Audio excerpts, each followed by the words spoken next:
Hello friends, स्वागत है आपका हमारे यूट्यूब चैनल एमकॉम अकाउंटेंसी पे। आपने अभी तक हमारे चैनल को सब्सक्राइब नहीं किया है तो प्लीज़ सब्सक्राइब कर लीजिए एंड स्टार्ट करते हैं आज का वीडियो। आज की वीडियो में हम सोल्व करने वाले हैं taxable income from other sources का लॉन्ग सम, जो आज के वीडियो में हम सोल्व करेंगे पूरा। तो स्टार्ट करते हैं। Find out taxable income from other sources for the assessment year 2019-20 from the details given below of the विजय। मतलब नीचे असेसमेंट ईयर की सारी इन्फॉर्मेशन दी है, टोटल 12th इन्फॉर्मेशन दी है। बारी बारी हम सोल्व करते जाएंगे एक एक इन्फॉर्मेशन, और जो टैक्सेबल होगी वो हम लिख लेंगे और जो नहीं होगी वो भी हम डैश करके दिखा देंगे। तो बारी बारी एक इन्फॉर्मेशन हम सोल्व करते हैं। सबसे पहले हम टेबल बना लेते हैं। इस टाइप का टेबल बना लेंगे। Computation of the taxable other sources income of the Vijay. उसमें पर्सन का नाम है विजय, इंडियन सिटीजन है, असेसमेंट ईयर है 2019-20 जो हमारा करंट ईयर है। प्रीवियस ईयर मतलब हो जाएगा हमारा 18-19। नीचे पैन नंबर जो हमें नहीं दिया लेकिन हम ऐसे दिखा देंगे, particular and rupees. Then after start करते हैं, एक एक इन्फॉर्मेशन हम सोल्व करते जाएंगे। फर्स्ट इन्फॉर्मेशन हमें क्या दी है? Interest received from taxless debenture. Taxless debenture में से हमें इंटरेस्ट रिसीव्ड हुआ, तो हमारा क्या इंटरेस्ट रिसीव्ड हुआ। जो हमारी ये इन्फॉर्मेशन है वो क्या हो, ग्रोसिंग ऑफ सिक्योरिटी की इन्फॉर्मेशन दी है। क्या कैसी कैसी जो इंटरेस्ट रिसीव्ड हुआ होता है डिबेंचर पे, शेयर पे, बॉन्ड्स पे, वो क्या टीडीएस उस पे उसका टीडीएस लगता है जिस पे वो हमारा ग्रोसिंग अप होता है। तो हम स्टार्ट करते हैं। सबसे पहले ग्रोसिंग अप कैसे करेंगे? जो हमारा इंटरेस्ट है उसके अपॉन कर देंगे 1 - 0.2, मतलब 0.2। 20% हमारा टीडीएस रेट है, उसको अमाउंट में कन्वर्ट करेंगे तो कितना होगा? 0.2। तो 1 - 0.2 कर देंगे तो हमारा 30,000 आ जाएगा। देन आफ्टर हमारी सेकेंड इन्फॉर्मेशन है 10% taxless debenture of the Y limited 2,40,000 TDS 20%। यहाँ पे टैक्स लेस डिबेंचर दिया है, इंटरेस्ट नहीं मिला है, लेकिन हमें क्या बोला है? Tax less debenture. जब भी आपको टैक्स लेस डिबेंचर ऐसा शब्द यूज़ किया हो तो आपको TDS ग्रोसिंग अप नहीं होता, डायरेक्ट उस पर परसेंटेज ही उसके गिनने होते हो और अमाउंट आउट ऑफ कॉलम चली जाती है, मतलब फुल्ली टैक्सेबल होती है। टीडीएस इस पे नहीं लगता टैक्स लेस डिबेंचर पे। फर्स्ट वाले में क्यों लगाया था? क्योंकि वो इंटरेस्ट रिसीव्ड था, उस पर हमें इंटरेस्ट मिला है। यहाँ पे हमें क्या बोला है? इतने % टैक्स लगाना है डायरेक्ट। तो डायरेक्ट हम 10%, 2,40,000 के 10% उस पर टैक्स लगा देंगे तो आउट ऑफ कॉलम चला जाएगा 24,000। देन आफ्टर थर्ड इन्फॉर्मेशन है 45,000 interest received on tax free debenture of the C limited.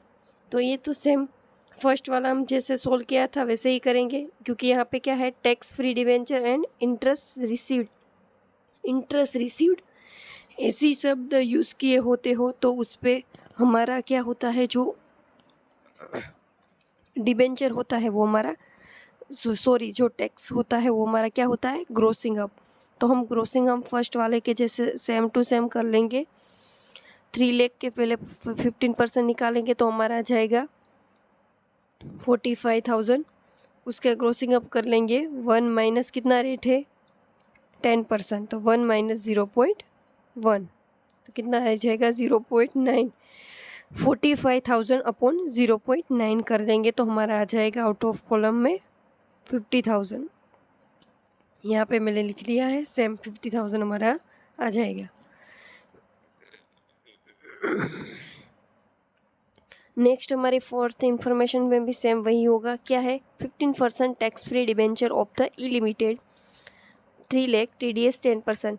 यहाँ पे भी शब्द क्या यूज़ किया है? Tax free debenture. मैंने क्या बोला था? टैक्स लेस डिबेंचर ऐसा शब्द यूज़ किया हो तो डायरेक्ट हम जितने परसेंटेज दिए हैं वही डायरेक्ट टैक्सेबल हो जाएगा। लेकिन यहाँ पे क्या है, टैक्स फ्री डिबेंचर है, तो हम उसके पहले 3 लाख के 15% निकालेंगे, जो आ जाएंगे हमारे 45,000 और 1 माइनस 0.1 हम कर देंगे तो हमारा 50,000 आ जाएगा। नेक्स्ट हमारी 5th इंफॉर्मेशन है interest received on national defence bond. National defence bond पे हमारा इंटरेस्ट रिसीव हुआ 80,000। ये हमारा क्या हो जाएगा, एग्जेम्प्टेड हो जाएगा। ये हमारा टैक्स, इस पे हमें जो इंटरेस्ट रिसीव हुआ है वो हमारी टैक्सेबल इनकम नहीं है, ये हमारी एग्जेम्प्टेड हो जाएगी। नेशनल सर्टिफिकेट या फिर नेशनल बॉन्ड पे जो हमारी इनकम होती है वो फुल्ली एग्जेम्प्टेड है। देन आफ्टर 6 है family pension received 3,000 per month from 1 अक्टूबर 2018। अक्टूबर से स्टार्ट हुआ, मतलब कितने महीना, अक्टूबर, नवंबर, दिसंबर, जनवरी, फरवरी एंड मार्च, मतलब हमारा 6 मंथ हो गया। पर मंथ 3,000, मतलब 3,000 मल्टीप्लाई 6 तो कितना आ जाएगा, 18,000। रूल्स क्या कहता है, कितना एग्जेम्प्टेड है, 15,000 और जितना भी इनकम हुआ हो उसका 32%, 33.33%। तो हम 18, जो हमारे 18,000 है उसके 33.33% करें तो हमारा कितने आएगा, 6,000 आएगा। तो which ever is a less, तो 15,000 में से और 6,000 कौन सा कम है, 6,000। तो 18,000 में से कितना एग्जेम्प्ट मिलेगा हमें, 6,000, whichever is a less as per rules. तो हम कर लेंगे, मैंने अभी बोला 3,000, अब कितने महीने का हमें रिसीव हुआ है, 6 मंथ का। तो 18,000 माइनस 6,000, क्योंकि 18 जो टोटल इनकम है उसके 33.33% करेंगे और 15,000 जो उसमें से कम होगा वो हमें माइनस मिलेगा। तो 6,000 कम है तो 6,000 माइनस मिलेगा, तो आउट ऑफ कॉलम में जाएगा 12,000। Interest received on national defence bond की भी हम एंट्री दिखा देंगे, भले ही हमारा टैक्स नहीं लागू होता लेकिन हम एंट्री दिखा देंगे। देन आफ्टर है अनएक्सप्लेन्ड एक्सपेंस 75,500, ये सेक्शन 69C के अंडर ये हमारा फुल्ली टैक्सेबल है। जो हम एक्सप्लेन नहीं कर सकते कि एक्सपेंस कहाँ से हुआ तो हमें कोई एग्जेम्प्टेड नहीं मिलता, फुल्ली टैक्सेबल है, तो वो हम लिख लेंगे। नीचे है royalty received from mine gross 50,000। Royalty के लिए क्या रूल है, अगर 25,000 से कम हो तो हमें 5,000 या फिर इनकम का 25% विच एवर इज़ लोअर होता है वो हमें माइनस मिलता है। लेकिन इससे 25 से ज़्यादा हमें रॉयल्टी मिलती है, अगर 25 से ज़्यादा एक्सीड की लिमिट जाती है तो हमें एज़ पर डॉक्यूमेंट प्रूफ के हिसाब से हमें एक्सपेंडिचर का प्रूफ देना पड़ता है। इसके हिसाब से 25% और 5%, मैक्सिमम 5% की लिमिट है एग्जेम्प्टेड की, उसके हिसाब से मिलता है। तो यहाँ पे एक्स्ट्रा इन्फॉर्मेशन में भी आप देख सकते हो, कहीं भी हमें एक्सपेंडिचर की कोई इन्फॉर्मेशन नहीं दी है रॉयल्टी के लिए, तो हमारा डायरेक्ट रॉयल्टी कितना टैक्सेबल हो जाएगा, 50,000। क्योंकि 25,000 से कम होता तो हम 5,000 उसमें से माइनस करते, लेकिन पूरा 50,000 यहाँ पे हमारा टैक्सेबल हो जाएगा। क्योंकि अगर कोई एक्स्ट्रा इन्फॉर्मेशन दी होती तो उस हिसाब से माइनस करते, लेकिन रूल्स के हिसाब से 25% की लिमिट है। तो हम अनएक्सप्लेन्ड एक्सपेंस और रॉयल्टी रिसीव्ड फ्रॉम माइन दोनों लिख लेंगे, फुल्ली टैक्सेबल है। देन आफ्टर 9th इन्फॉर्मेशन देखते हैं, he received 3,000 per month as a rent of the his plant on 1 April 2017। The return down value of the its was 1,50,000. Approval rate of depreciation is a 15%. इतना 3,000 per month received हो रहा है, मतलब 3,000 per month, 3,000 multiply 12 month होते हैं, तो इस हिसाब से कितना होगा रेंट, 36,000। लेकिन रूल्स क्या कहता है कि रेंट का जो डेप्रिसिएशन होता है, डेप्रिसिएशन इनकम, वो हमें रेंट में से माइनस मिलती है। जो हमें इनकम हुई है उसमें से हमें एग्जेम्प्टेड क्या मिलता है, डेप्रिसिएशन।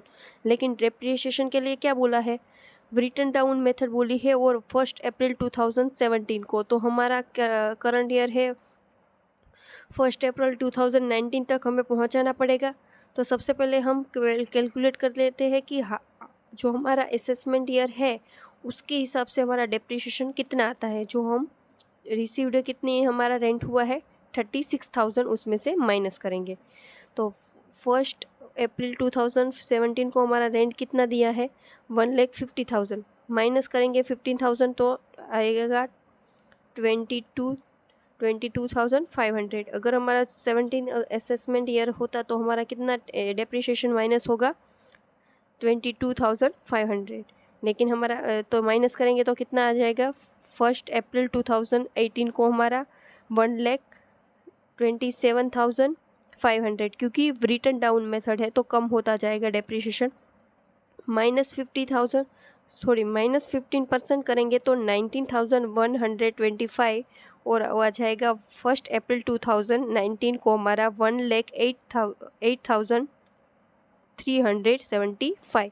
तो हम अपने असेसमेंट ईयर तक पहुंच गए। तो हमारा डेप्रिसिएशन कितना हुआ प्रीवियस ईयर के हिसाब से हम लेंगे तो 19,125।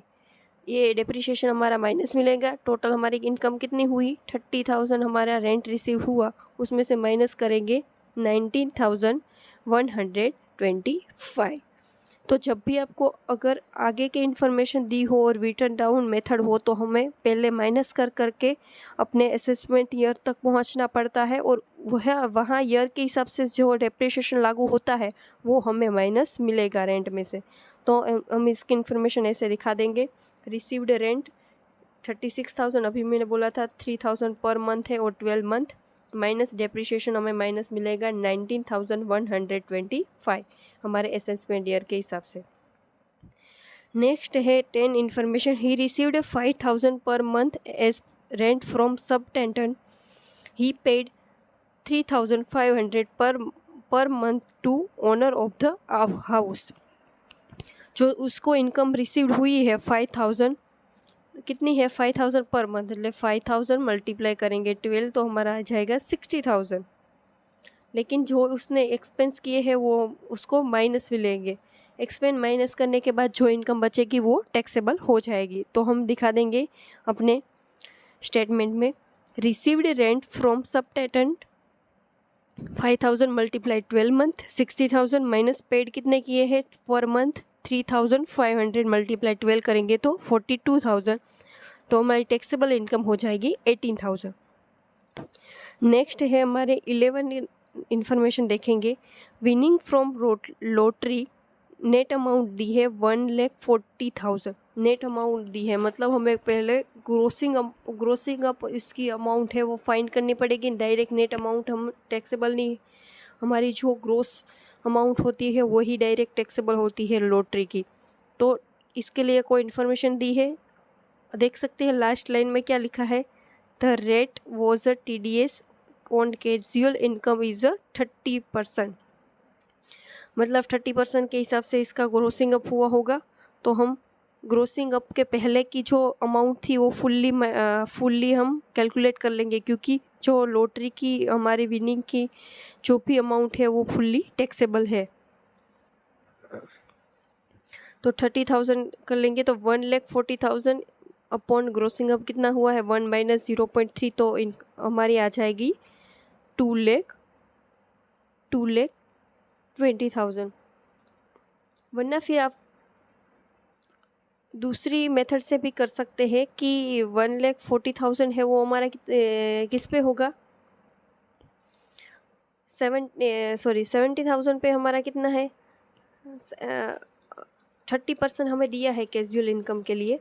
तो हमारा कितना है 140 हमारी टोटल इनकम नेट जो इन्फॉर्मेशन है वो में दे दी गई है। तो इसके हिसाब से हम करेंगे तो हमारा 70 मतलब नेट दी है तो उसमें से 30% है वो माइनस कर दिया है। तो हम इक्वेशन भी रख सकते हैं कि 17 पे 140,000 1,40,000 तो 30 पे कितना,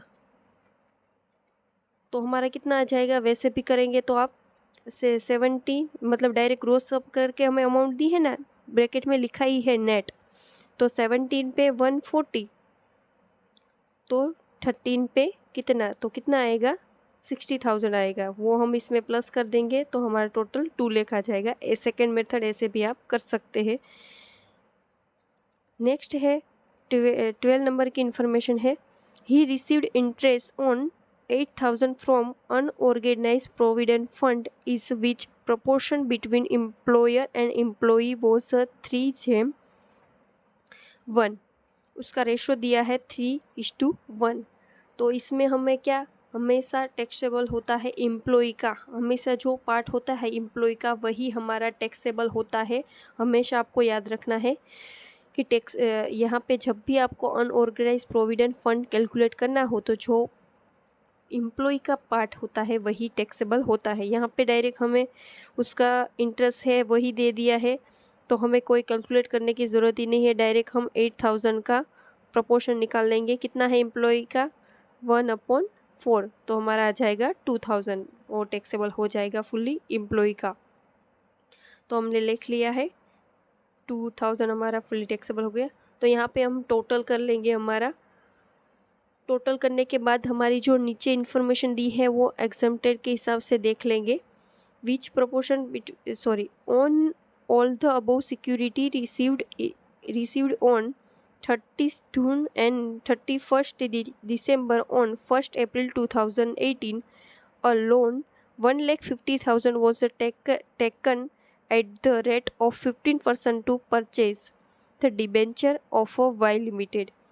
मतलब क्या किया कि लोन ली है 10% की डिबेंचर को परचेज करने के लिए, विच रिटर्न कब कर दी है 13/9/2018 को, मतलब 6 महीने में उसने वापस कर दी है। मतलब कितने का इंटरेस्ट लगेगा 6 महीने का, तो हम 150 × 10% और इंटरेस्ट हमारा कितना रिटर्न कर दी है 6 महीने में, तो 6/12 मंथ, इस हिसाब से हम इंटरेस्ट करेंगे। आगे पढ़ते हैं।